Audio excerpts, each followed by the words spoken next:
हुए 11 सीटें जो आ गई हैं, 17 सीटें कुल महाराष्ट्र की, उनमें से 11 सीटें महायुति को जाती हुई दिख रही है। वहीं महाराष्ट्र विकास अघाड़ी को 5 सीटें जाती हुई दिख रही हैं। जब आप झारखंड पर नजर डालते हैं तो वहां भी एनडीए बाजी मार रहा है। ये एक बहुत इंटरेस्टिंग ट्रेंड आ रहा है जो कि औरंगाबाद है, जिसका नाम 2022 में सरकार बनने के बाद छत्रपति संभाजी नगर रखा गया।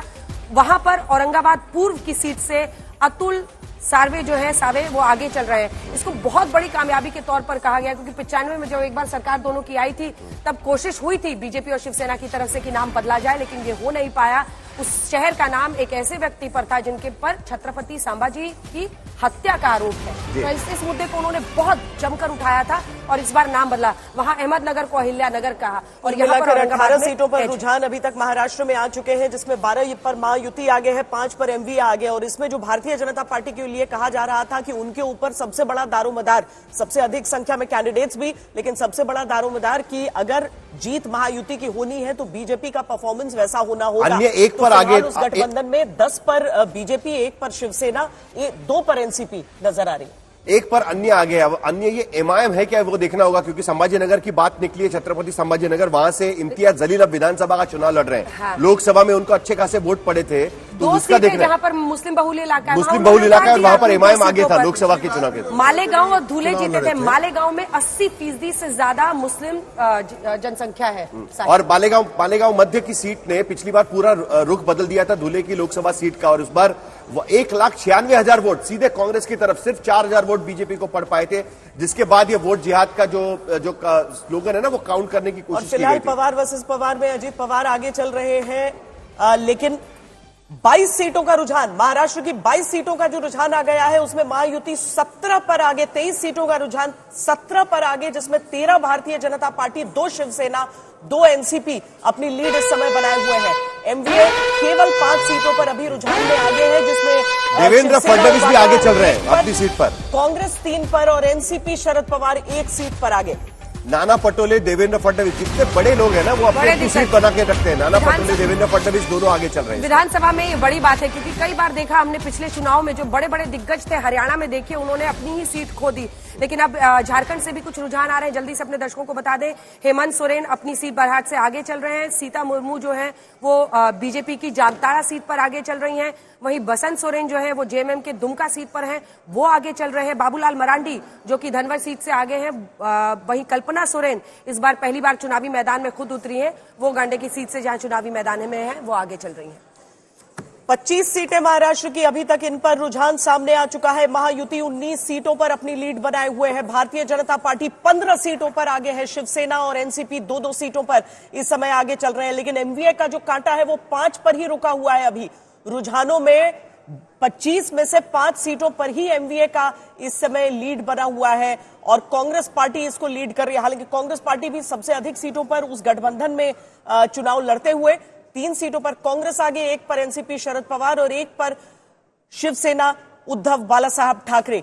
ये फिलहाल रुझान की तस्वीर हमारे सामने, जिसमें महायुति 19 सीटों पर, 26 में से 20 सीटों पर महायुति आगे और 1 अन्य, जैसे हम आपको फौरन बताएंगे कि अन्य में यह आंकड़ा दरअसल किसके पक्ष में जा रहा है, कौन है वो कैंडिडेट जो इस महायुति और एमवीए की लड़ाई में भी अभी फिलहाल अपनी एक लीड बनाए हुए हैं। लेकिन एमवीए जैसा देखिए 5 पर उनका जो कांटा है वो टिका है और महायुति 20 सीटों पर। एनसीपी अजित पवार गुट के छगन भुजबल आगे चल रहे हैं अपनी सीट येवला से। तो बड़ी इंटरेस्टिंग बात है, क्योंकि छगन भुजबल के खिलाफ जो है ना मराठा लामबंद हो गए थे वहां पर, लेकिन उसके बावजूद फिलहाल उन्होंने अपनी सीट बचाने की कोशिश कर रहे हैं वो।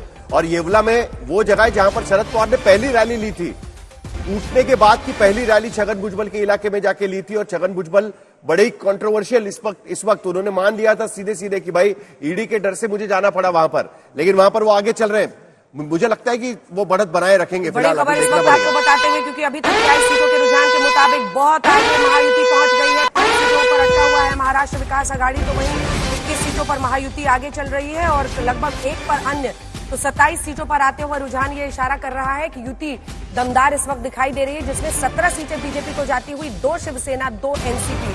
तो यहां पर भी 18 हो गया है, बोलते बोलते ही देखिए 18 बीजेपी का हो गया आंकड़ा। तो वहां 9 सीटें अगर आप झारखंड की देखें उनमें से 6 पर एनडीए।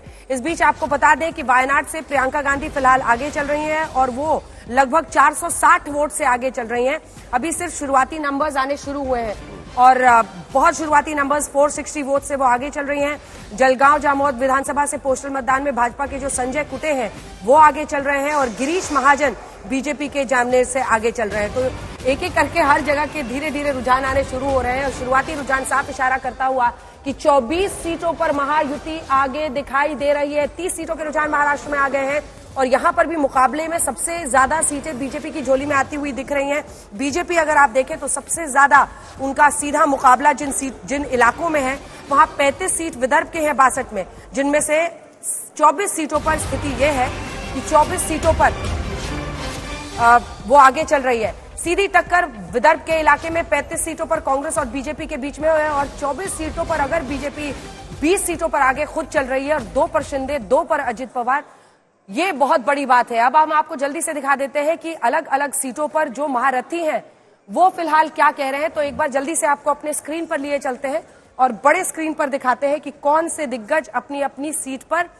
महारथियों की बात सबसे पहले हम लोग कर लेंगे। जब आप महाराष्ट्र में जाते हैं, ये महाराष्ट्र का पूरा मुकाबला हम आपको दिखा रहे हैं और इसी के साथ जो महारथी हैं वो भी हम आपको दिखाएंगे। लेकिन ये देखिए महारथियों पर पहुंच जाते हैं। तो महारथियों में अगर आप देखिए तो फिलहाल आदित्य ठाकरे वर्ली की सीट से अभी वहां पर क्लैरिटी नहीं है। अमित ठाकरे माहिम पता नहीं है। लातूर ग्रामीण धीरज देशमुख, विलासराव देशमुख के बेटे हैं, छोटे बेटे हैं, वो चुनावी मैदान में ग्रामीण इलाके से लड़ रहे हैं। उनके बड़े भाई लातूर सिटी से लड़ रहे हैं। वो 3 बार विधायक रह चुके हैं, 1 बार मंत्री भी रह चुके हैं महाराष्ट्र सरकार में। नतीजा नहीं। मिलिंद देवड़ा जो कि चुनौती दे रहे हैं सीधा वर्ली सीट से आदित्य ठाकरे को। यहां पर नवाब मलिक अगर आप देखें शिवाजी मानखुद से है। लेकिन जो आगे है अजित पवार को देखिए। अजित पवार की सीट पर जो चुनावी मुकाबला है इस पर नजर रखिए। युगेंद्र पवार अपने ही अजित पवार के भाई के बेटे हैं।